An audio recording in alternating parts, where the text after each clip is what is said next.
Welcome to the Resilient Christian Podcast. I'm your host, Andrew. With me, as always, is my wife, Lara. I'm your hostess, Lara Patterson.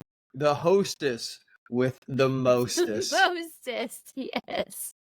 Yeah, so let's talk about baseball because it is, by designation, the number one ministry in my life, in the four callings that Lord has specifically given me. Why he's given me baseball, I don't know, because I'm not that great all the time. I think a lot of times I'm really not good. Case in point would be Here's what I think. I think God has given you baseball, and He's like, I'm going to give you the sport that you love, but it's not going to be what you expect. It's not going to be, you're not going to win all your games because I'm going to give you the sport you love to help other people and build up other people.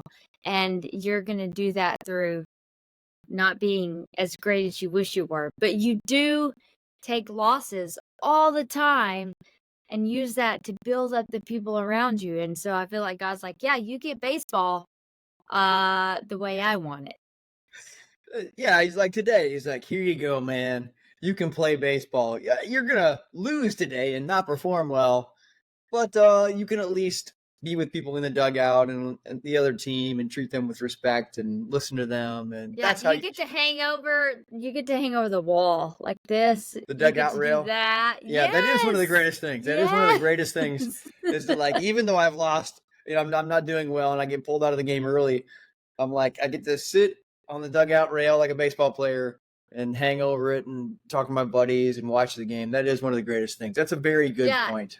And those make great pictures too. Like those are some of the best pictures of like you hanging over the rail, watching other people play. Like, even though I know it's not great on the inside, it's Yeah. like it's also great in a way that you get to support others and you don't get exactly what you want, but I know you get also what you want because you want to love people. You want to build up You people can't always get what you want, but you find But you get- sometimes you get what you get what you need. need, and that's what you need. Oh, that's perfect. I think you just nailed it, babe. I think you just nailed it. Cool. So let's just recap today. So we were down in Houston. Well, I was. You stayed up here, which is great because you're taking care of our doggies and just resting and getting a break Yeah. from me. Yeah, Which is it's my one day off. It's like my one day for a few hours that I don't take care of anything, and I love it. So and you deserve that. yeah. So I was down in Houston at Northland Christian School playing. We were playing the Pericos, something like that. I thought they were the Pirates, and because their uniform was very similar, but it turns out it was the Pericos. I think it's the first time that they have transferred into our division, which is the AAA in the Houston Baseball Association. So we were playing them for the first time, and of course, I was like, "Oh, we should beat these guys." Yeah. And I was feeling very good. I was rested. I was loose. I was warming up. The coach came over to me before the game and he's like, "Andrew, how are you feeling?" I'm like, "I'm good." He's like, "Okay, you're starting."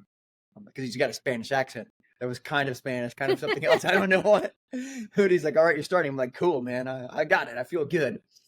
And went out there on the mound, started warming up. Everything was feeling great. And then things did not go well. No. Sometimes things go really well. Sometimes they don't. So it's like the first out was an easy grounder to second base, and he was a little slower, and the guy ran and got to first base.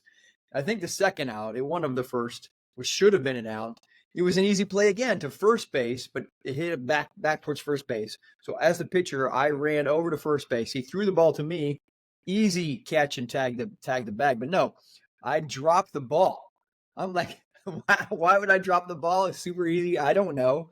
So I dropped it. I reached down to the ground with my glove to scoop up the ball, and I get like a whole glove full of just dry dirt, and it comes up in my face. It's like a cloud of dust. Like, this has to be a circus event that I'm playing here, man. So when you came home, I saw like this dirt on your shirt, and I was like, what is that? I've never seen that before, but I guess it was a part of your circus event that you came home. I don't know. Sometimes I'm like a brilliant pitcher player, and sometimes I'm just terrible. And this was the day. It was just like, for what reason I don't know. I come up with this cloud, this whole glove of dirt. It's all over my face. I can barely see. I can barely see. Everybody's kind of running around me. The play's still going and all that. It was, as the play ends, I'm choking. I'm caked. My eyes are caked with dirt. All right. It's like, this has to be the greatest circus event. And I'm walking. I see one of the umpires through my teary eyes and dirt and all that. He walks over to me, and so I decided to start quoting random movie lines. And it's like the only one I thought of. I think it's from the movie Pearl Harbor, when you've got Cuba Gooding Jr. He's boxing, and he's like, "They cut us. They can't hurt us." And so that's exactly what I was saying. But the umpire took me seriously. So he's like, "Who cut you? Somebody cut you?" And I'm like, "No, man." As I got dust caked in my eyes. I'm like, "No, man. I'm just saying a movie line. I'm talking about boxing." And I was just goofing around to play off how stupid I feel right now from the worst play of all time. And so then the umpire started to understand, and he was laughing, and I'm still getting the dust and tears out of my eyes. And they're like, "Okay, let's play." And I'm like, "Man, I can't even see." But I had to get on the mound and start throwing some more. I'm And gonna just pitch some more, even though I have no idea what uh, I'm pitching it. that's kind of what it was like. It was ridiculous. And that's kind of how the day went. And so let's see here. The first game I pitched of the season, we won. I started and threw 6 innings. The second game of the season, I came in relief. I threw 3 innings. This game I started and I couldn't go 2 innings. It was ridiculous. It was terrible. It's embarrassing and frustrating. So, but everybody was super supportive, which I love my team. We've really built a very supportive, great team. We made it to playoffs last year, so we do well. But I came out and everybody was supportive because I did pitch well. It's just like they hit it, bloopers here and there. We had lots of errors. We weren't doing great. So I came But out. even now, you're still rubbing your eye. Like, I don't think you fully No, I don't. recovered from I that still game have because dirt. Like, you, yeah, yes. I still But have I dirt feel caked like in my God eyes. uses things like he gave you this awesome, amazing win to start your season. Like, it was a Yeah, gift. It yeah. really was a gift. But then he's like, like you've said before, would you lose for me? And he did give you like this one good gift, this one great win, but then he's like, now we're just kind of back to normal.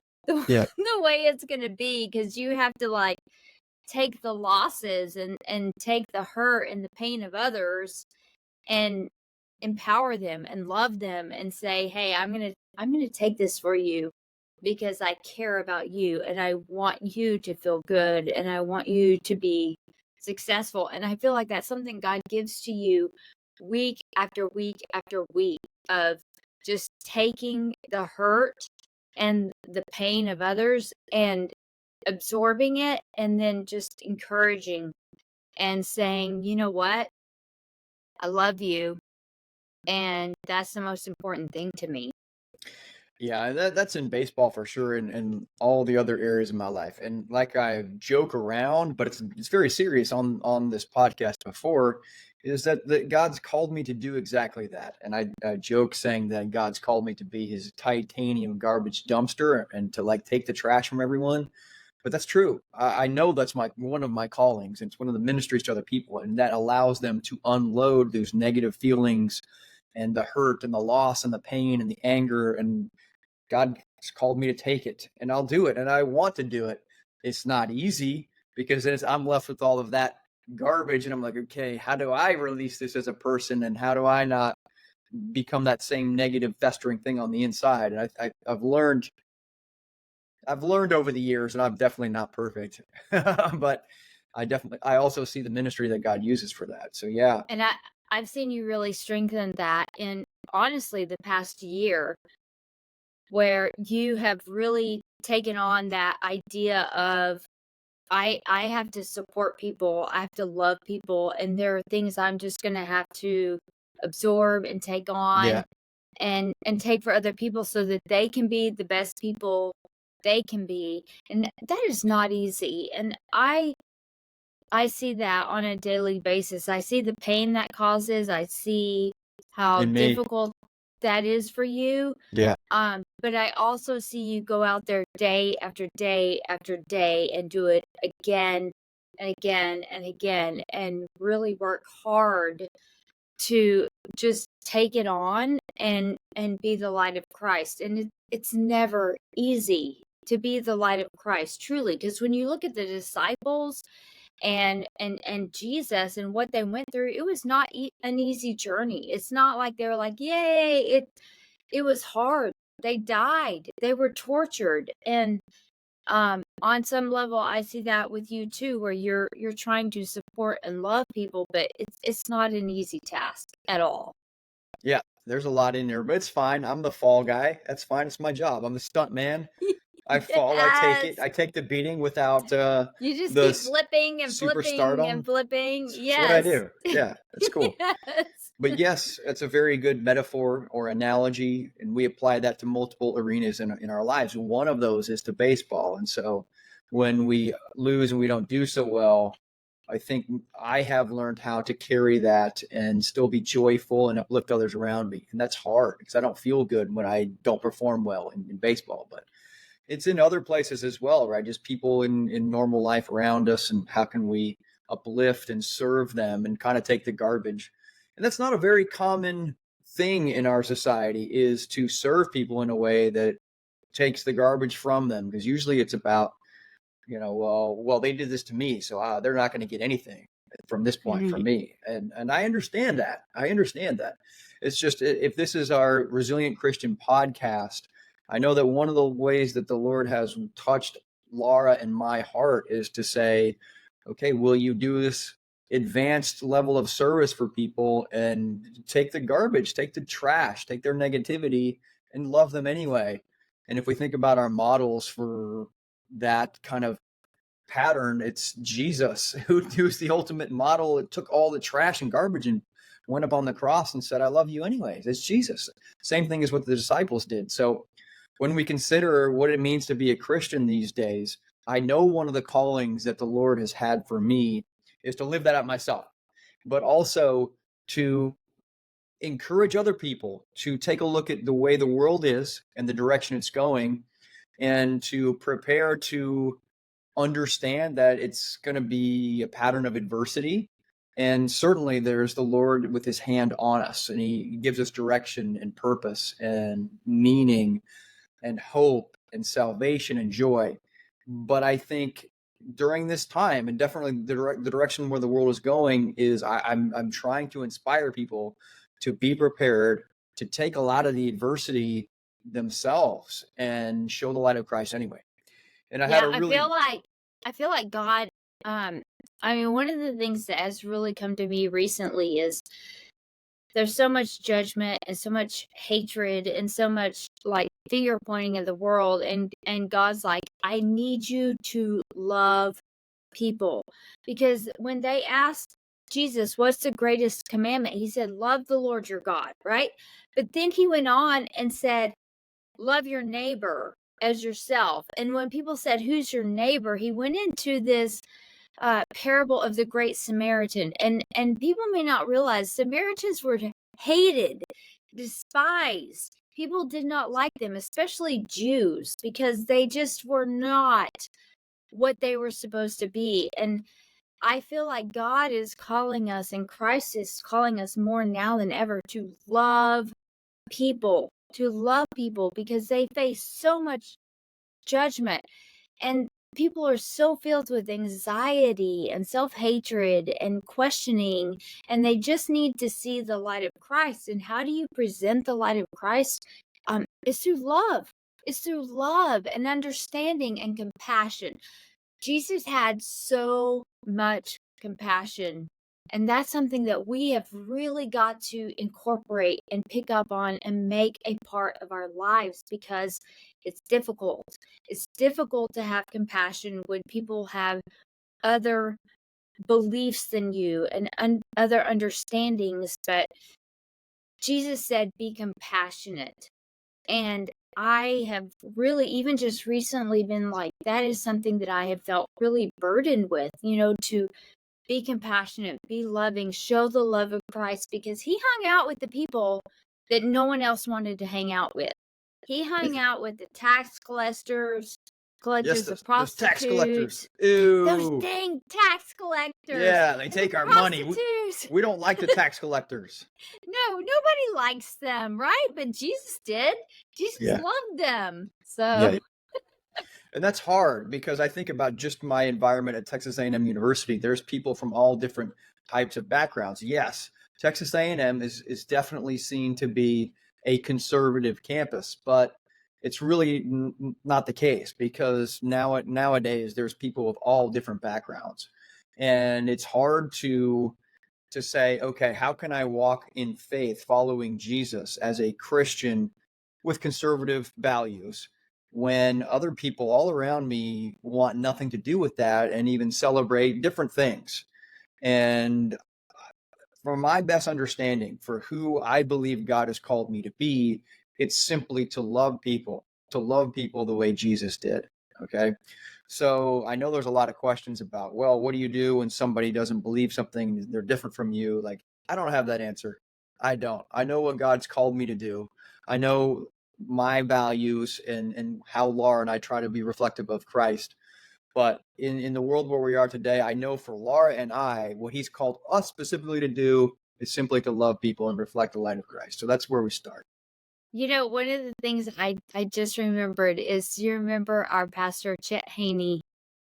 He passed away, but he was a great pastor and he was Baptist. He was one of my Baptist This is pastors. from Parkside Baptist Church, where you and I Yes. first started to date. I mean, we met When in we, college, but your family went to that church, so that's about yes. the time frame So where we started to date. when we first got married, and we have flipped between Baptist, Presbyterian, and kind of back and forth. And I love both denominations because they have so many strengths in so many different areas. But one of the things that I remember Chet saying is don't bruise the fruit. And he was talking about going out and doing missions. And he said, don't do anything to hurt people. Don't bruise the fruit. Like, love them. Show them that you care about them. And that was 20 years ago plus, 20 plus years ago. And that has stuck with me for years that yes, you want to show people the love of Christ, but don't bruise the fruit. Don't make people feel like less of a person. Like the whole thing, the whole mission of Christ was to show people their value and how much he loved them. And I feel like that's something we're called to as Christians, is to show that people how much God loves them, no matter where you are, no matter what you've done, because none of us are perfect. None of us have done exactly rightly what we're supposed to do, but God loves us all equally. And I love that. Don't bruise the fruit. Like, that You're has perfect. stuck with me. I think that you're perfect. No, I am not. I am so prideful. Even right now, I'm like, Oh, I can tell. I can see the pride exuding from you right now. No one else would notice it, but I do because I've been married to you for 27 years. it's so, I know. It's like, I'm such a great Christian. I'm sorry. I know. But see, that's just a great example of how even when you feel like you're being great, no, you're not. You're not. So Well, you just failed on this podcast, and everybody can see it. You're such a great person, and your pride is But showing here's through the now. problem with me. Even in my failure, I'm like, I can acknowledge that failure. And so I'm better because I can acknowledge. See, I can't win. I cannot win because even when I fail, I am prideful about my failure. Like, I just, there's Well, so I mean, many layers. God knows I have my pride and my struggles that I've been through for my entire life, so I can't really comment on that. But what I can comment on is you did mention one more thing about love, about loving people. And that just brings to mind the love that you and I share. Specifically, next weekend, it is the reminder of the love that we got married 27 years ago. It's our I know that. anniversary. So this is so sad. I was on Facebook and I saw like you had posted like, it's one of the memories and you're like, yay, we're getting ready for our anniversary. And I'm like, that's coming up. Like, I love anniversaries. I love anniversaries and I'd totally forgotten. It's just because I'm so used to you now. You're so wonderful. I just take you for granted. No, that's a great sentiment. Hey, I got used to you. So So yeah, when you go to the Baptist church, like they'll call you to the front and you celebrate, but it's a tradition that you kind of put a little bit of cash in this church that they have. It's really cute. And you just stick the cash in, but I don't know that either one of us have it. we don't. Number one, we don't have enough money. We don't have cash. Okay. Number two, we just don't happen to carry cash. So we're gonna have to get some Yeah. out so we can go up there and put it, or we can put like a little note or something in there, like our Venmo account is, or like It's like an IOU. Put an instead of IOU. cash, we love you. Yeah. And it's not like they Yeah. expect anything. It's just a fun way of No. making a donation to the church on your anniversary. But it is our Yeah. 27-year anniversary coming up next week. So the question is, what should we do? I don't know. It kind of snuck up on us so quickly that I'm like, I don't know, because we kind of talked about earlier in the summer, like going to San Antonio, going to the Yes. Riverwalk, and it's like it's here, and we haven't planned anything. So I think my idea is we just hang out at home. Yeah. Well, Yeah. I would love to go to San Antonio, which is only about 3 hours from us. We did this last year for our anniversary. We had a great trip. But I think it just happens to be one of those times where we don't have a bunch of spare money because I'm on my seventh or eighth year of being a student. My gosh. And it's kind of like we're kind of strapped for cash right now. Yeah, So but you like to do things in sevens. If you think about it, firefighter for 7 years, event company for 7 years, like seven's your number. So we are finally getting actually, I think it's quite clear that my number is 12. I think without question, we know that my number is 12. right. So, okay, let me clarify. Your number is 12, but your activity Okay. number is 7. So it's Yes. a little bit different. Well, this is a very confusing time because there's things like numbers are used in different ways for God to give us direction. Mhm. Same thing with colors. Like now I understand, like, okay, the ministries of my life add up to maroon, but at the same time, it's like, oh, we're also waiting on the timing of light blue. Like, okay, well, how do you make those two different distinctions? How am I supposed to figure it out? And yet somehow I have figured it out. I don't know. Yeah. But also, I feel like it's part of it is God's like, you don't have to worry about it. Like, I got this under control. You just Yeah, live your life. You just enjoy that you're an Aggie, that you're maroon, that you have light blue. Like, just yeah. enjoy what you have. Yeah. Well, I mean, I used to think green was okay, but not now.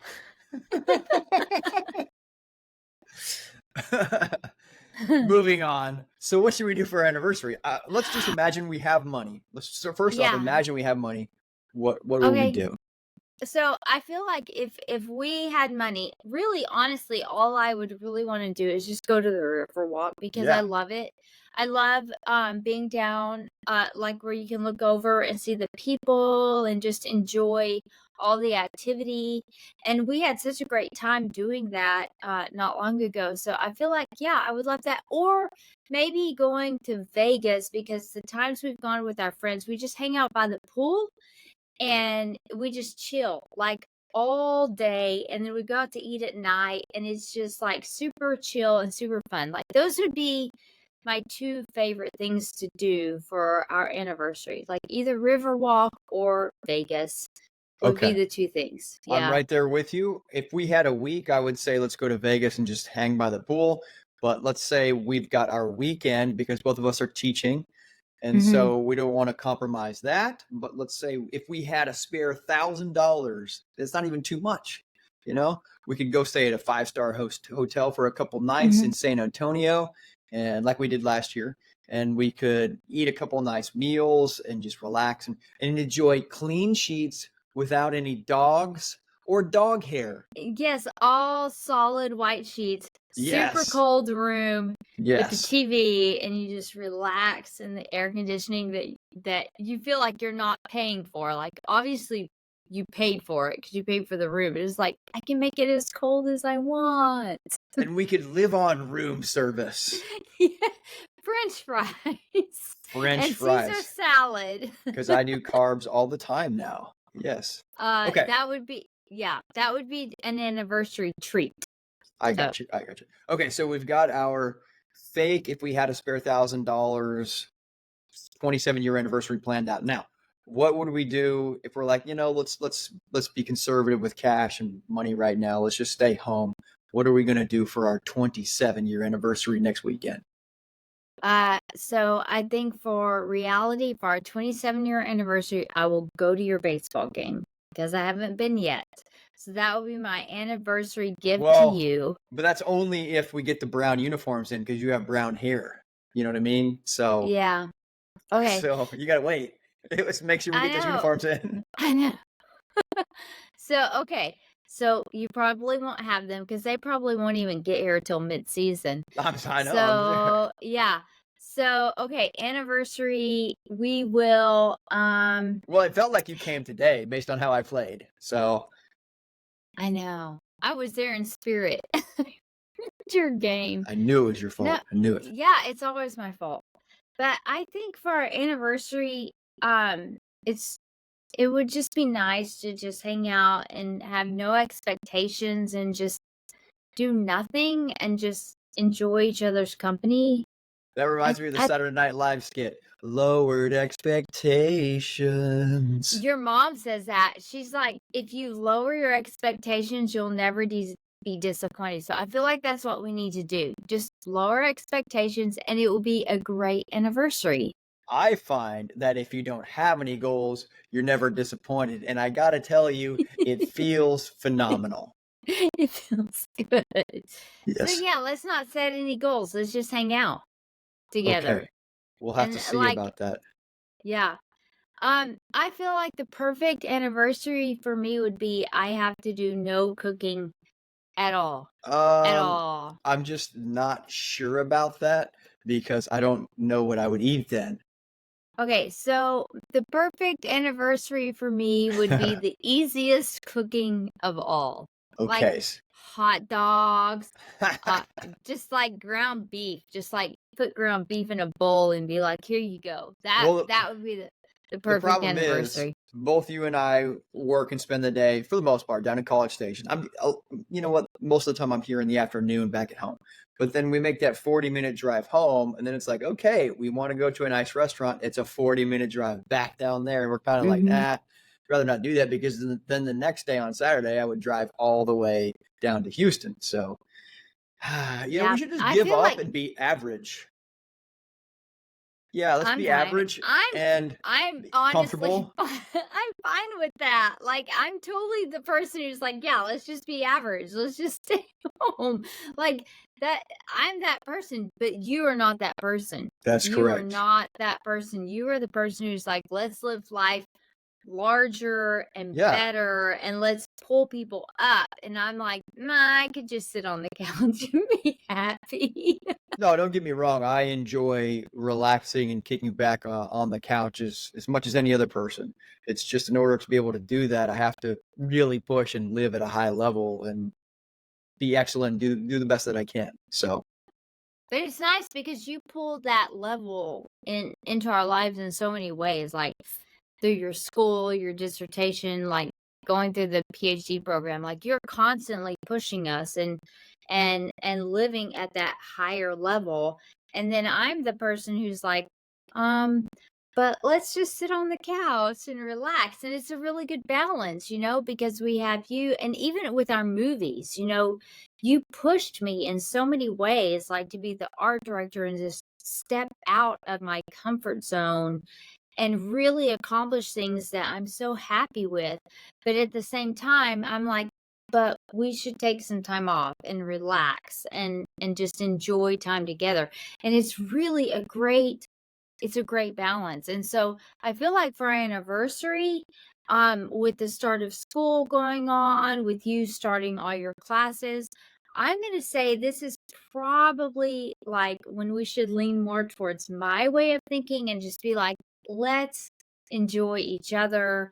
Let's enjoy time together and let's just chill. Cause it's 27. It's not even like a major year at all. yeah. So that's what I suggest. No, I agree. You've really taught me and us a good balance. I push to do some cool things and work hard. You're the one who goes with me and does a ton of detail, but you're also like, hey, I think it'd be good for us to rest. And just this week, Mhm. I benefited from the learned rest and balance that you have taught me because I wasn't feeling well. I think I was run down. I think I probably had a strain of one of the underlying illnesses that everybody's had going around. And so I really took opportunities to rest my body. And so that now I feel great again. I have my strength back. Whereas before, in years previous, I would have pushed so hard until I got really sick, which would not have been good. So thank you for that balance. No joke. Your resting and keeping things in balance has really helped me as a person.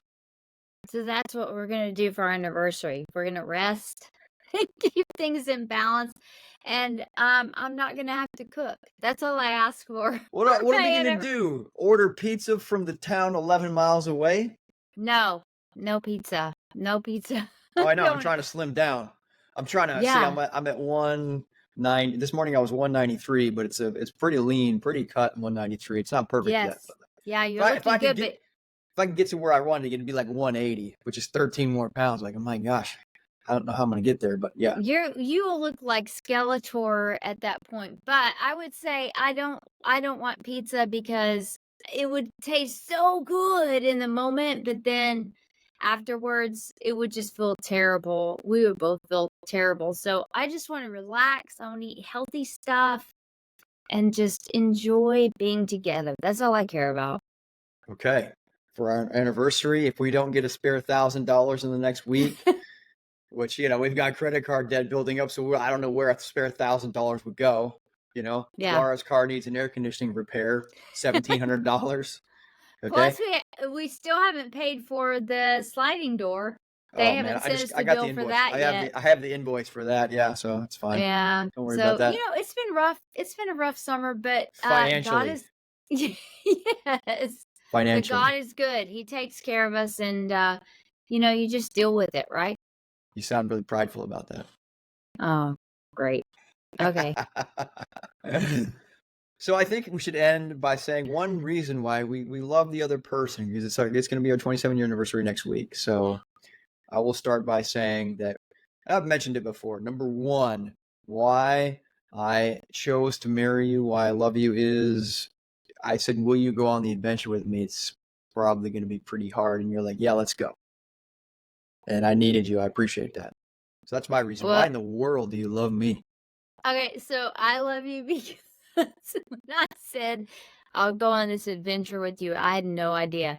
But you have pushed me Neither did and you I. have changed me and you have put me in situations that I did not want to be in. And you said, "You will be good at this. You can do this." And I did do it. And I've done things that I never thought I could do. And when I look at who I am as a person now, I don't know where me as a person starts and your influence on me ends. Like, you have changed me. You have made me someone I have always wanted to be because you made me step out of my comfort zone. And that's what I had to do to be who I want to be. And I will forever, forever be grateful for that. And I feel the same way. No joke. Like I've said, I feel like you have balanced me out. So I have been a real self-centered, selfish, immature, lots of other things, jerk, and you have helped me to become a much better person. Not that I am there yet, but I'm definitely working on it. So there's our show, the Resilient Christian Podcast, with considerations about what it means to be a Christian in the world today, and for us playing baseball and in our relationship for 27 years. There it is. So what we do need is a closing statement from you that can encourage people who might be listening, all three people who are listening. What could you? Okay, so for the three people, life is challenging, but you always grow, and God always has you in his hands. And so it's going to be a great week.